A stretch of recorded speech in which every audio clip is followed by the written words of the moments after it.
Hello and welcome to the That's So Craven podcast, your Fulham podcast from Down Under. Here today after the 1-0 defeat to Aston Villa, and the European tour is officially on hold. Here to discuss the game, we have Elton. How are we going? Yeah, a little bit flat, have to admit. Just trying to process where we are with all of this. But nevertheless, hello to everyone, and looking forward to having a chat about it. It's going to be an interesting one. Your camera is about, your video is about 30 seconds behind your actual speech, so I'm just going to have to block you out for the rest of today. Yeah, look, I agree. Feeling completely flat today. It's especially hard when you wake up at 2:30 in the morning to watch a game of football. Really excited, looking forward to it all, and you kind of fall in a heap afterwards because it was just such a drab performance. I think we were really excited and looking forward to seeing something different off the back of a couple of wins where we tried something different. We played a slightly different style of football, and we I think we're actually looking quite good and had a lot of attacking intent. And then this game, Dad, your thoughts, because you watched it this morning. You were smart and didn't wake up for the game, although that's Yeah. in hindsight now. But your thoughts in this game, just how poor was it in terms of a game of football between two top half teams as well? Yeah, as I said, I'm honestly still trying to process this. Um, I'm trying to work out exactly what's going on here, and I have to ultimately feel for Marco Silva because I feel like honestly he doesn't have all the tools that he needs to execute his plans. And I think that it is a manager's role to do the best he can with resources, and the very best ones conjure up incredible things. But to expect him to overachieve, not against a lowly, um, you know, side facing relegation, but a very good team in good form, is probably expecting just too much. Um, so I think I look, if you break it down, Jack, defensively, I thought we were pretty good actually. Um, I'd I'd defy anyone to say we were terrible in midfield, but once again up front we were really pathetic, I thought. Yeah, I mean, we really were, and the stats show it. We'll have a look at the stats for the game soon, but it's completely true. We were very lackluster going forward. The first half, I thought, was just one of the poorest halves of football, and it started so well. We um, from kickoff, really attacking move. Obviously, something that's been worked on the training ground. We've seen it a few times where um, the player passes it back from the kickoff and it goes straight back to him again, and they try and work the ball down the flanks and then get a cross in. And we did create a chance, and I thought when that happened, I was like, oh, this is going to be great. We're looking really confident. Everything's looking really positive, and I mean, when you look at the stats, and we'll pull them up for our live stream now, that was our only shot on goal for the whole game. And it happened 20 seconds into the game. It's just so disappointing. It's the first time since the game against Newcastle where we haven't had a shot on target. And we know in that game, obviously, we went down to 10 men. We got absolutely dominated by Newcastle in that game. Um, but I think for me, I just expected more. And I know, sort of trolling through Twitter before the game, there's a lot of apprehension, a lot of people a little bit worried going into this fixture, not because Aston Villa are this incredible side or anything, but it just felt like we weren't going to get a result here. And geez, we really did not get a result here, and we just didn't show up. Did you think there's an element of tiredness? Were you expecting a few more changes to the starting lineup potentially? Well, how can there be? What's there to play with? I'll tell you. I'll just take you elsewhere for a moment. Um, have you watched the Boom Boom, the World versus Boris Becker on Apple No. TV? Are we just You got giving to up watch on it. talking about the Fulham game?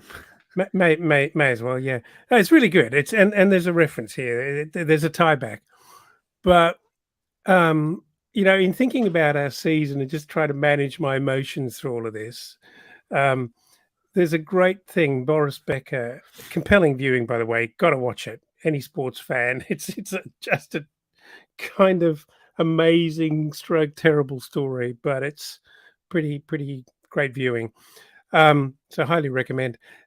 The Boris Becker's taking the camera through Wimbledon, and as many people would know, above the entrance to Centre Court, there's an inscription of Rudyard Kipling's poem, or a line out of Kipling's poem. It says, "If you can meet with triumph and disaster and treat those two impostors just the same," um, and essentially, what it's saying is that you should you shouldn't get carried away by the sort of successes and triumphs, or shouldn't be overly dismayed by disasters or disappointments in life because they're temporary, and that shouldn't be your that shouldn't determine your self-worth, right?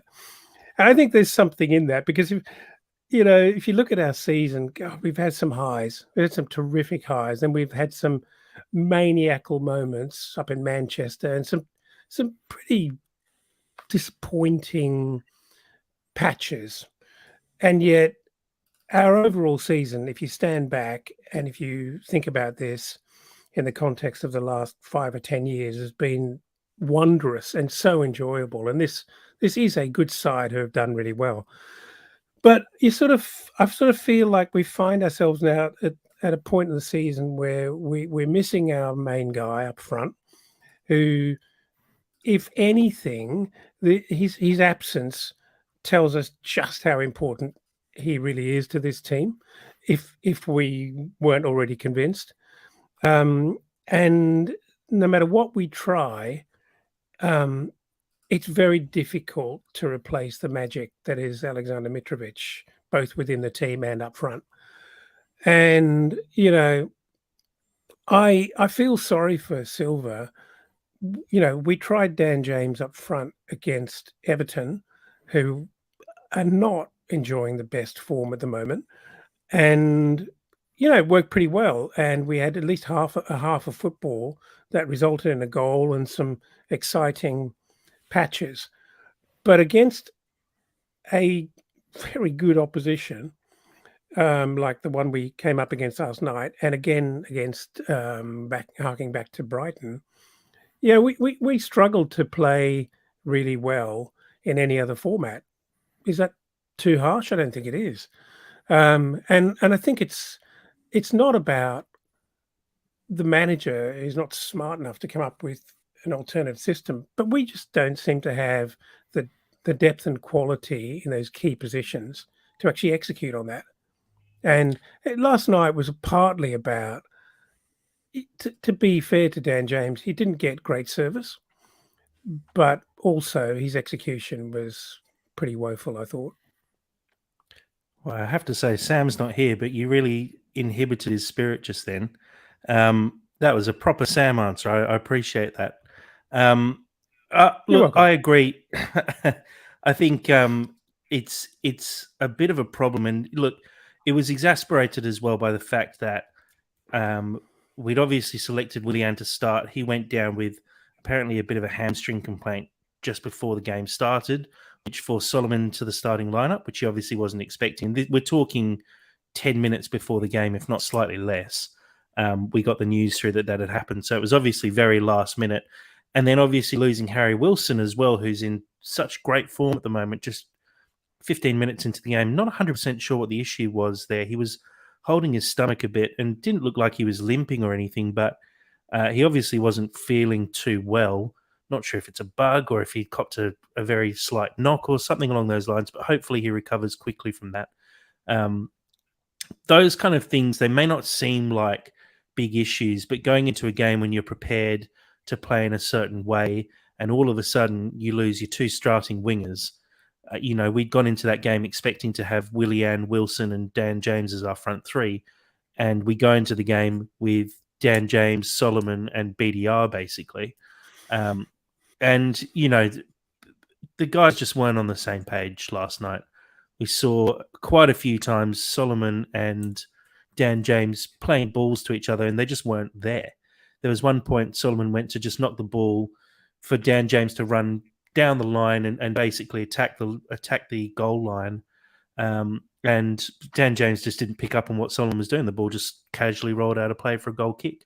And unfortunately, it just wasn't the lineup that Silva wanted to put out there. And you shared a tweet with me as well, with me and Sam earlier this week. I'll see if I can bring it up on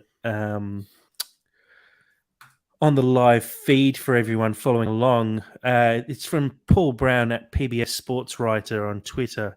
Marco Silva also said this to me today in the embargoed section of his presser. We have to spend next season a lot of money. The money has to be there. We have to be competitive and improve the squad. No chance to go in a different direction. It's a really interesting tweet, and I questioned it as well when you sent it through to me, as if you thought it was positive or negative. And I actually think that sounds almost quite negative in the fact that Silva still hasn't agreed to a contract extension, but he's very obviously making the point there that he doesn't have the required talent in the squad to be able to compete at this level. And I think it's proved last night that a couple of injuries, and obviously with Mitro out of the team, we're incredibly depleted. And look, I don't fully agree with you saying Aston Villa are a great side. I think they're good, but last night they were not that good. It was a game between two pretty average-looking teams, and one team came out on top from a flick-on corner. They had 3 shots on target all night. I think we actually dealt with them defensively very well most of the evening. Tosin, again, had a really good game. Tim Ream was really good. Tete and Robinson both got in a number of blocks. Leno wasn't really tested, really. I don't think he had to make any strong saves. The shots on target, I assume one of them was a goal. There was another one from outside the box, which he collected fairly easily. And then potentially the other shot on target was the one that he spilled, which, again, it was just very un-Leno-like as well to spill a shot like that. It was a poor game of football, and, Twitter was buzzing last night with the same sentiment. But lots of people saying it was just one of the worst games of football they've ever watched. And I have to agree, having got up at 2:30 in the morning to watch it live, I was struggling to keep my eyes open on multiple occasions and struggling to remain fixated on the screen. It was a poor game of football, a poor result for Fulham, though. I feel like towards the end we could have got something out of it, but there were just too many poor individual performances, and the team just didn't look cohesive enough to pull off anything. Dad, was there any particular comments you want to make on individual player performances from last night? Well, firstly, I'm not that surprised that Willian didn't make it, because he did pick up what appeared to be a hamstring injury on the weekend. And, with just 2 or 3 days turnaround, it's not that surprising that he hasn't recovered from that. And I'm glad they've taken a conservative approach rather than, risking anything at all there, because he's just way too important. I thought Solomon was surprisingly disappointing. Actually, he seemed to be the magic wasn't there. He seemed to be bundled off the ball quite easily many times. His trickery wasn't really working. And without coming down too heavily on the guy, everyone's entitled to an off game. But if you compare last night, or contrast last night to those 5 games where he scored every single time with very, very little time on the pitch, it wasn't that impressive, was it? I didn't think Bobby Decordova-Reid, for what Bobby Decordova-Reid does for this Fulham side, had a terrible game. But Yeah, it was just meh. Um, we seemed to, and as the game progressed, we seemed to be getting very frustrated and kind of losing our heads a little bit, and just spiteful little pushes and fouls, which were never that serious, but they were just a bit cynical, really. I thought Mm, I just, I know it's a heavily discussed topic, but we are just so concerningly average in the goal scoring department. Not from our wingers. Obviously, we lost um, Harry Wilson, and William is always a goal threat. But geez, in the sort of areas where you'd expect to be dangerous from, near to goal, near to the box. Oh, we just had nothing, and the number of times we still seem to be trying to cross the ball in. mm. Um, when Well, yeah, as I tweeted last night, it was one of the shortest starting lineups I think you've ever seen in the Premier League, with Dan James, Dan James, Wilson, Decordova Reed, Solomon, Harrison Reed, all sort of 5'8" or under. And even the taller players in the team being Tim Ream at 6'1" or whatever he is. I think he's just 6 foot actually. Tete might be 6 foot, Robinson 6 foot. It's a small Fulham team, and yet we still continued to try and put crosses into the box when you got a centre forward who's 5'7". It was just ridiculous, and it's a shame because we did seem to adapt the way we played over the last couple of games, but we resorted to chucking balls in the box, and then look, I don't want to single players out. I thought Dan James actually had an okay game. I thought Solomon was a little off. Reed and Polina were okay, but definitely didn't set the world alight. Um, I think for me, it proved that Harrison Reed needed a rest, and we could have done with someone else, because a couple of times he broke the line there, and I just would have liked someone with a slightly better finishing ability to have been there. I'm thinking Sasa Lukic, obviously, here. Just he got through and had the opportunity to do something with the ball, and just he was the wrong person to have there in that moment, unfortunately. The one person I will single out, though, as having a terrible performance was Vinicius. And I feel bad going in on him constantly, because it feels like we do go in on him constantly, and he's been given what is effectively an impossible task. But he was really poor when he came on. I think someone said that he actually committed more fouls than he had touches during his time on the pitch. Um, he just didn't get into the game whatsoever. And it was just really disappointing, because you're hoping when you make a change like that, that it affects the game, and it just didn't have any effect on the game. We weren't able to hold up the ball through Vinicius. He wasn't able to create any passes. He wasn't able to challenge in the air. I just can't see what he's offering this team at the moment. And like we've discussed previously, I would much rather see someone like Luke Harris come in and get an opportunity to play than have Vinicius thrown on up front again. And, it's proven that we try something different and chuck Dan James up front, and we actually get a bit of a bounce from it. Maybe it's time to stop the Vinicius attempts and try and bounce with a Luke Harris, or, one of the other guys playing in the youth teams who are scoring goals. Terry Blade? No. Who is it? Can't remember. One of the other youth strikers. Give him a chance and see what happens. We're coming into a couple of games where we're playing Man City and Liverpool. We're not expected to get results, but throwing Vinicius on is just going to lead to the same things happening over and over again, giving away fouls, not holding up the ball. I'd much rather us try a different approach. Is that you unfair? know, no, I'm now a bit sensitive to being singled out as the guy who picks on Dan James, but honestly, this is not personal. These guys are professional footballers, and I wouldn't be suggesting for one moment that there's anyone out there in a Fulham shirt who isn't trying his level best. Of They course. really are. They're really trying their level best, but and we're in a situation where we're without a a striker for a very long time. And what the hell do we do?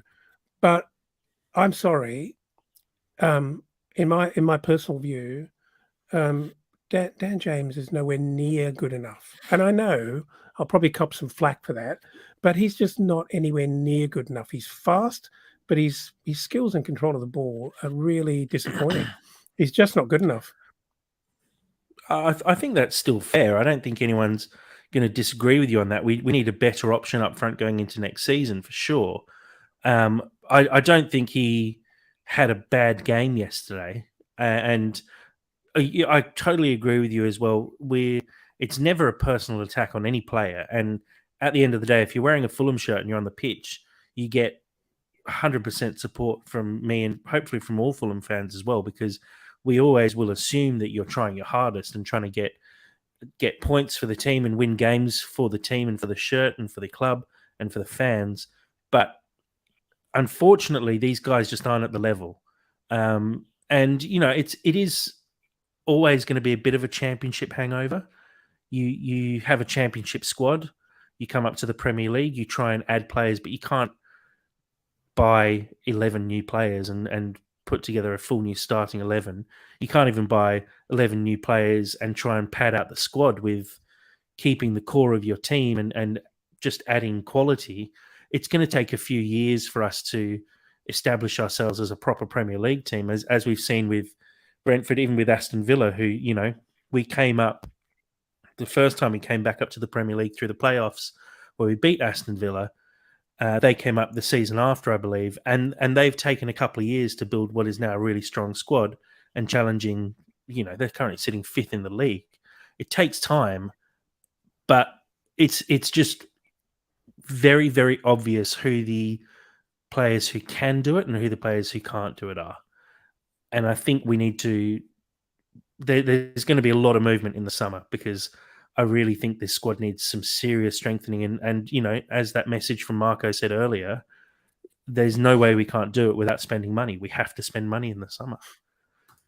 Yeah. And I'd go, I mean, look, we are where we are and we've got what we've got, and you can't buy players outside of transfer windows, and it's hard to mitigate when you have to try and replace a player like Mitro. But it's just unreplaceable at the end of the day. Well, he is, but not from this squad. And so I'm with you that, why not try something really quite different and give the likes of Luke Harris a go? Really? Yeah, 100%. Especially in the next couple of games where it is what you might potentially call a free hit. Because pretty tough free hit for a kid to come in. Of course it is, but why not? But nothing to lose. Nothing to lose. Nothing to lose. Whereas, poor again. I'm not to hate on poor Dan James, but honestly, I'm going to say it. I think it was a really poor signing. It's a terrible signing. Love the concept. Terrible signing. Dan James on loan, I don't think it is.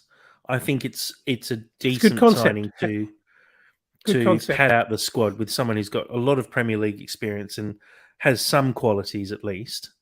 And even Vinicius as well. It made sense in the first place. He's played at Tottenham. He's got some Premier League experience. He's scored a couple of goals for Tottenham. I think they're still not bad signings for our first season back in the Premier League, but I think you just have to say that they weren't good enough this year and we move on. Unfortunately, it hasn't cost us anything, but they're not good enough quality to be in our first team squad. And so, look, I think, like I said, it's going to be a busy summer. Let's move on and talk about the game coming on Sunday as well. We're going to try and wrap the Aston Villa review and the Man City preview all into one podcast, so we don't completely overload people with 6 podcasts in a week, as much as my wife would love me doing that. Sure. Fulham Man City Sunday night, Sunday afternoon rather, in the UK, 3 p.m. kickoff on Sunday. 9 p.m. for us over here in Western Australia, 11 p.m. for the east coast of Australia. It's an early morning over in America, 6 a.m. start on the Pacific time and 9 a.m. on the Eastern time. Have a quick look at the table here. Man City sitting in a pretty good spot, challenging for the Premier League. Arsenal are just having a little choke at the wrong time of the season. They sit on 75 points. Man City, with 2 games in hand over them, sitting on 70 points. So this game is definitely one Man City will want to close out without too much of a fuss. Picking up that game in hand on Arsenal, moving to within 2 points and potentially leapfrogging Arsenal for the first time in I don't know how long, because Arsenal have been sitting on top of the Premier League for the majority of the season. We can see Aston Villa have moved up to 5th place there, displacing Tottenham, who had that terrible result on Saturday night. Villa now 1 point ahead of Tottenham in 5th, although Tottenham have games in hand, so do Liverpool and Brighton below them as well. So we expect the table to move a little bit more. Fulham still sitting on 45 points. Unfortunately, lost that game in hand on Brentford. So Brentford are just 1 point behind us in 10th. But Fulham still sitting in 9th, still looking fairly good, and still have that nice gap over Chelsea as well. Dad, going into this City game, it feels like we could almost preview this in a handful of sentences. What are you expecting from Fulham? Do you think we're going to try and attack and win the game, or do you think we'll see us sit back and see how long we can hold on for? I know what I'd like to see. I'm not sure how Mark is going to approach this one.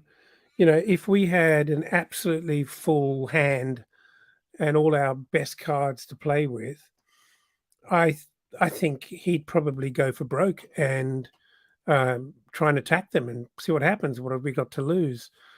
But I can if we make no changes to the side that finished, well, not the side that finished, but the side that started the second half last night, i.e., assuming Williams injured, but maybe Wilson comes back in, and Dan James is up front.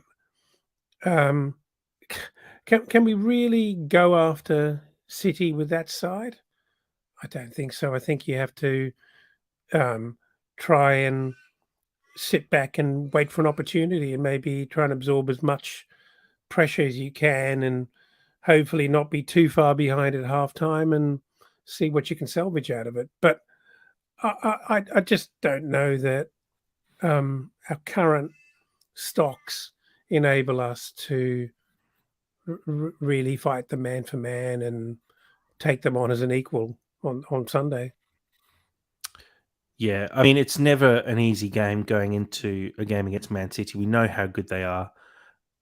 We have scored just the 2 goals in the last 6, 7, 8, 9 games against Man City.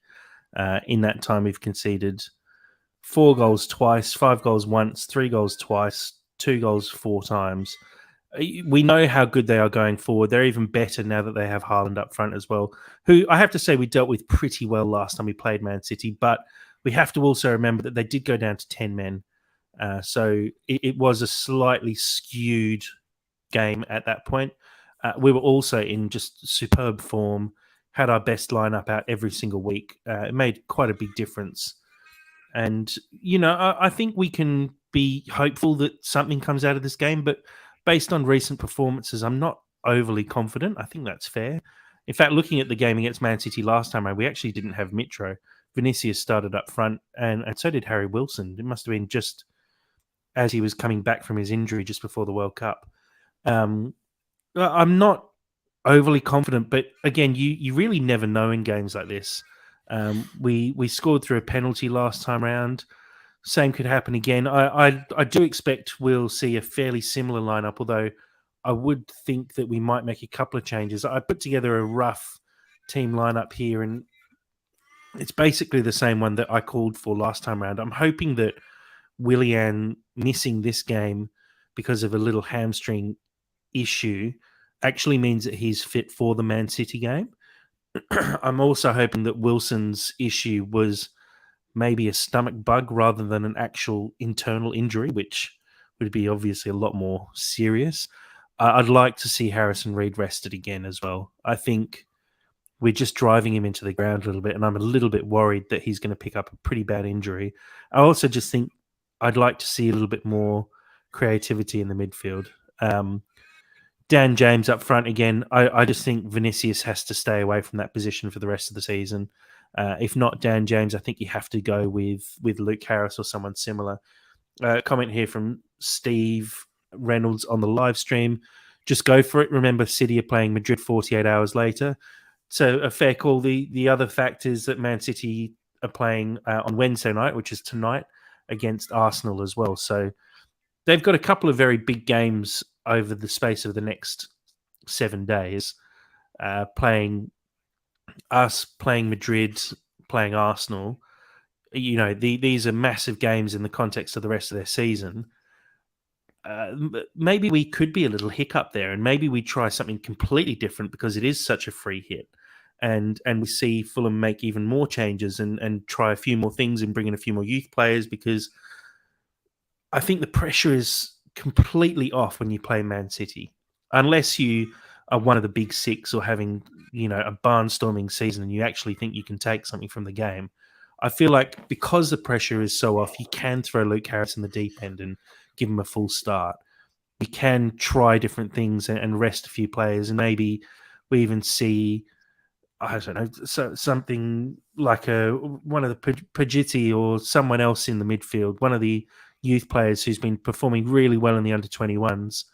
I'd like to see us actually try a few things and give a few guys a bit of experience playing in front of 40, 50,000 people against the best team, probably best team in Europe, and actually blood a few youngsters and give them that chance to play in a game like this, and also to prove to the Fulham board that investment is needed, because this is our backup and this is where we're at the moment. If you have to rest players, this is the quality we've got, and maybe we do get spanked off the back of that. But again, it's half sending a message and also giving some experience to the younger guys. Dad, your thoughts on potential lineups for this game? Obviously, there's a few things in the air with injuries and whatnot. Look, I think it's actually completely fair to say that this could be a really, really great contest for our defence. And I think they'd probably be really relishing the opportunity to go up against the likes of Haaland and co, because our defensive unit has been good. It's the one area where we've actually been pretty reliable and pretty consistent over the whole season. So I I hope I don't speak rashly here, but I'm not concerned that they're going to put 6 past us. I'm just trying to think of a way that we can score a couple of goals without getting lucky penalties or something like that. We don't even seem to be able to get ourselves in the right position and our bodies in the right position to draw a foul in the box at the moment. But Well, I think based on last night's performance, I can't see how we do score goals. Even based on the performances against Leeds and Everton, I know we did score goals, but you can't do that to Man City. No, not at all. But again, to my point, I actually think this could be a really good test and something. Could be some great viewing to see how the back four and Leno go against the Man City attack, and I'd back them to do okay. It's a big day out for the likes of Polinia and Pereira and whoever supports them. It'll probably be Reed. He's Tonka tough. He's so tough. I share your concern about absolutely driving him into the ground, but he's a young bloke and he's obviously very keen to play, and he loves to run. He loves to work hard. But geez, I again, I feel like I'm on repeat here, but I think it is time to absolutely roll the dice, be creative, and have some ambition and creativity, and just go for it. There's nothing to lose. No one's going to get dragged through the market square for trying something inventive or creative against Man City here. Not at all. Going up front. Yeah, and I agree with that. I think the reason managers often don't do it is because they're worried about losing their jobs. I don't think that's even in the picture here.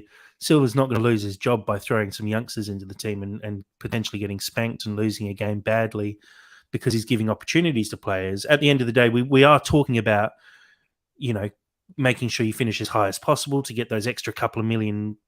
But what's actually more important here, the couple of extra million for finishing ninth rather than 10th or 11th, or potentially blooding some youngsters who could become part of the squad in the next couple of years.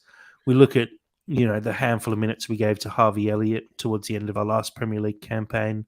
We look at all the minutes that Carvalho got and how important that was for him before he obviously made the move across to Liverpool. But these are opportunities you don't get very often in the Premier League, where I think we're 1 point off being mathematically safe, although 45 points, no team's ever gone down with this many points before.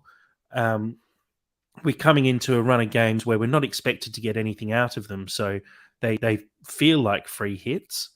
We're without Mitrovic, so it's not like you're dropping your best players to play someone else. You're actually just rotating because you have to at this stage. It feels like it's set up perfectly for making this kind of change and giving some of these youngsters a bit of a chance. But you're not you're not risking getting spanked here, because you're not talking about or contemplating major changes to our defence. And let's assume Reed and Polinia play in defensive midfield. That's as good as we can turn out, and there's never been a major problem for us in that area. We're talking about the possibility of gambling on something a little bit left field in attack. That's not going to put you at risk of leaking goals. It might not directly put you at risk of leaking goals, but we know what Man City can do. They can put 8 past any team in the league, including the top 6. When they're on their day, they are so potent. And I just feel like you don't want to be giving the ball away up the field and constantly being under pressure in defence. Because it'll just break at some point. We need to restrict Man City to only having 15 shots on goal for the whole game, let's say, or ideally less, but maybe 10 shots on goal for the whole game. But to that, I think if they only had 15 shots on goal, you might actually only have half of those or a quarter of those on target, and you hope that Leno saves most of them because we get ourselves into good positions. But you don't want to put the defense under too much pressure, and changing things up the field will make that happen because we just won't be able to hold the ball. You cannot convince me that Luke Harris, for example, does not have better technical ball skills than Vinicius or Dan James put together.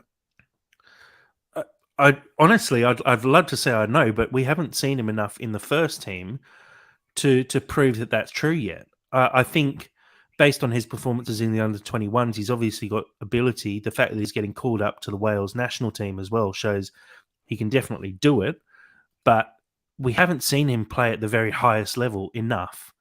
And I just feel like I'd still love us to throw him in the deep end and give him a chance, but I'm wary that against Man City, potentially it opens us up to a spanking. And I think with the way things are feeling at the moment and the way it's sort of on a bit of a knife edge at the moment, which way we fall if we peter out for the rest of the season, or if we put in some really good performances for the rest of the season.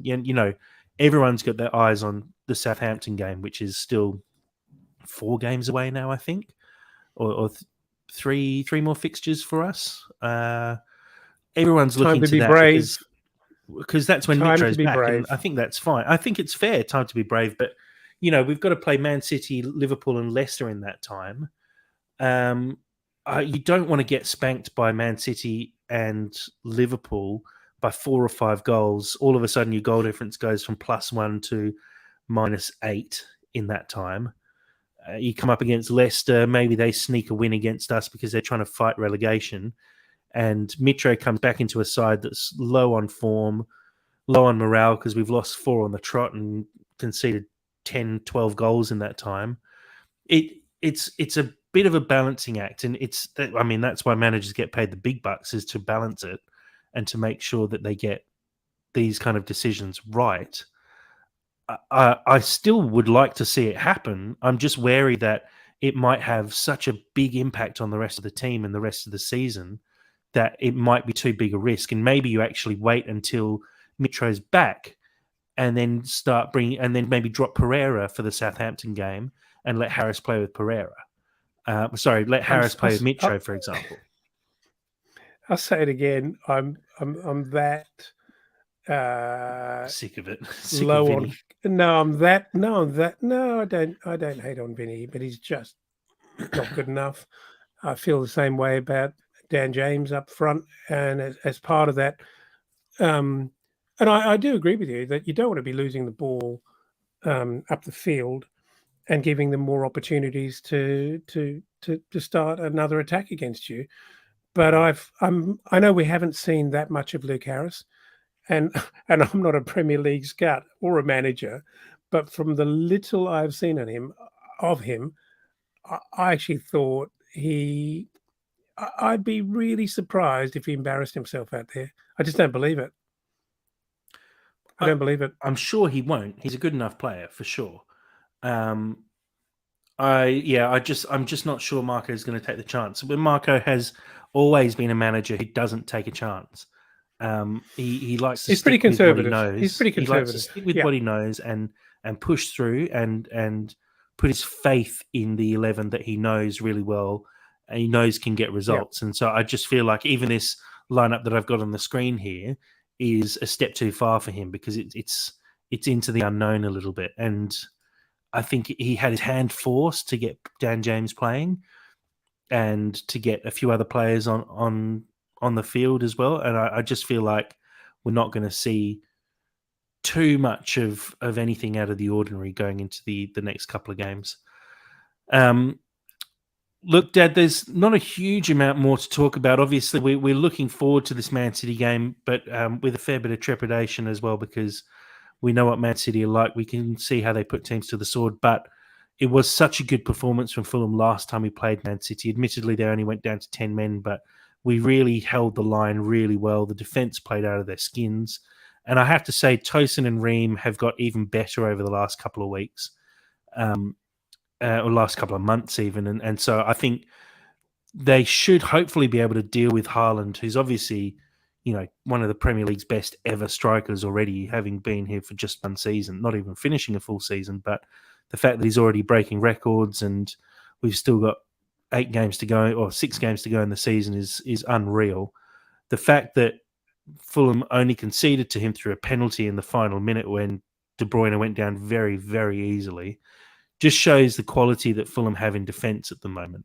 I think that's what we should definitely be hanging our hat on for this game. We've got Leno in goal, who's been superb all season, and a defence that are really clicking at the moment. I think Robinson had been struggling a little bit in the last few weeks, but he seemed to actually have a pretty good game against Villa.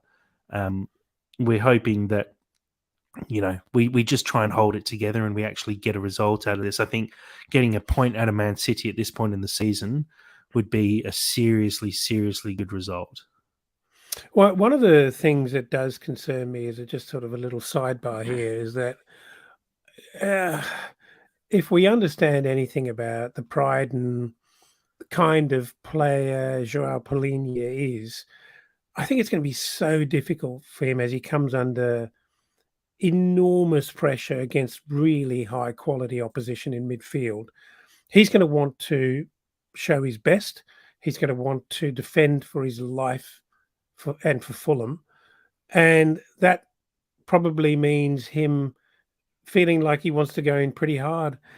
And he's only what, 2-3 yellow cards away from a monstrous, yet another suspension. And I think facing Man City, then Liverpool in the next couple of weeks is going to be really difficult for us in that department. Yeah, definitely. And, that any ban that Palhinha picks up before the end of the season does carry through to next season as well, which is not ideal. So I think, you're right. If he gets another yellow, that goes to he needs, I think it's 15 yellows, so 3 more yellows Yeah. across the rest of the season, and that would be a 3-game ban. What have we And got? 6 games left this year. He'll easily pick up a yellow across those. I and assume he'd three of pick up those, 3. Liverpool, Man City, Man United, massive games against really high quality midfields where he's absolutely going to want to show his best, and he will go in so hard. It seems impossible to me that he's going to avoid 3 more yellows before the end of the season. Just Well, impossible. it's definitely something Silva needs to manage, because we can't afford to be without Polina for the first 3 games of next season.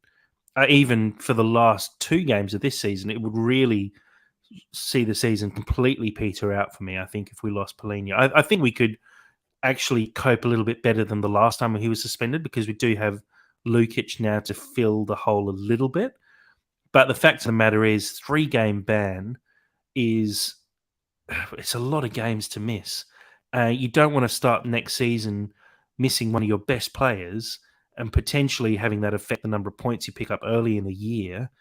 I worry, and I really hope Silva is actually managing that a little bit. And if he's got 1 yellow, if he's on 14 yellows going into the game against Man United, maybe it's a game, if there's not too much at stake at that point, maybe it's a game where Polina is actually rested to make sure he doesn't pick up a yellow card. Because I think instinctively he just goes in. He can't help himself, and I Well, love that about him. it's somewhat out of all of our hands as a football club as well, isn't it? Because whether no sour grapes intended, but he's a marquee player, and from the perspective of being someone for the referees to watch He's missed a carefully, yellow card in the Premier League. he's It's as simple definitely as that. got a target on his head. We saw the yellow card against Leeds, where there had been eight fouls before that, and no one had picked up a yellow card. He makes that foul on the edge of the box. Yellow card comes out instantly. And I saw someone on Twitter pull up, there was a foul on Pereira not more than a couple of minutes beforehand, where Pereira turned the player, got his legs chopped out in the exact same way, probably harder than Polina, who just stuck his leg out and tripped the opposition player. And there was no card for the Leeds player. Polina does it, straight yellow. Admittedly, his card last night, I was going to tweet at the time saying it's probably the most yellow card foul that Polini's made all season. So I can't really complain about it. He slid in, was completely missed the player who skipped around him far too easily, and Polina completely took both legs out. So there's no complaints on that yellow card. But I really do think we do need to manage that, because I don't want to lose Polina for 3 games, albeit the last 2 games of this season, or the first one next season, or 3 games next season, or 2 games. I just don't want to be put in a position where we can't play our best player. We've seen what it's like not having Mitro in the team. I don't want that to happen to Polina as well. I don't want to lose Polina from our team. It's as simple as that. I don't want him sold. Why would I want him to be banned for a couple of games as well? Because we just know that he'll get banned again next season. He's going to pick up 10 yellows across the course of next season without fail. So we're going to lose him for 3 games next season as well. Imagine if we lost him because he picks up a yellow card in the Man United game, gets a 3-game ban, easily picks up 10 yellow cards next season and misses another 3 games. You lose him for, what's that, 20% of your season? Just ridiculous, and just poor management if we let that happen. Sure. It's not 20%, it's like 15%, but anyway.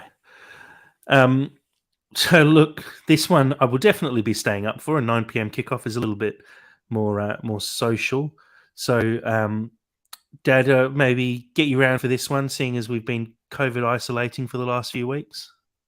Well, that's yeah, sounds good to me. But yeah, get rid of those diseases.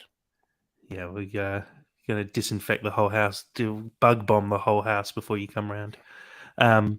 But yeah, look, it's going to be a tough game. It was a tough watch last night for the Villa game, a really disappointing performance, and things need to change because we've got the Man City game coming up. We've got Liverpool after that. it's going to be a tough little run for us, and we really do need to see performances lift. I don't think we're being too doom and gloom on anything. I don't think we're saying that, everyone needs to get sacked and chuck out the players and rotate the squad completely. It's definitely not at that point, but we definitely need to see a little bit of something different, because whipping balls into the box for 5'7" strikers is just never going to win you games. And it's just disappointing when we see performances like that, when we're already hopeful and we get up and around for a game and it just doesn't fall our way. And it's not because of any bad luck, it's because of the way we were playing. So Unless look, that 5'7" player's name is Messi. well, that's a slightly different story. But Dan James is not Messi. I think that's a pretty good line to end on there, I reckon. Anyway, Dad, thank you very much for taking the time out to talk Villa and talk Man City. I know Sam's very jealous he's not on this one, but he decided he had better things to do. There you go. And thank you again to everyone who's been listening along to the podcast. We've picked up a bunch of new followers in the last week or so. Really appreciate it. Really appreciate the continued support, especially the people who are jumping on the live stream as well and commenting along. Looking forward to podcasting next week as well, when we wrap up this Man City game and preview the Liverpool game. So until then, come on, you Whites.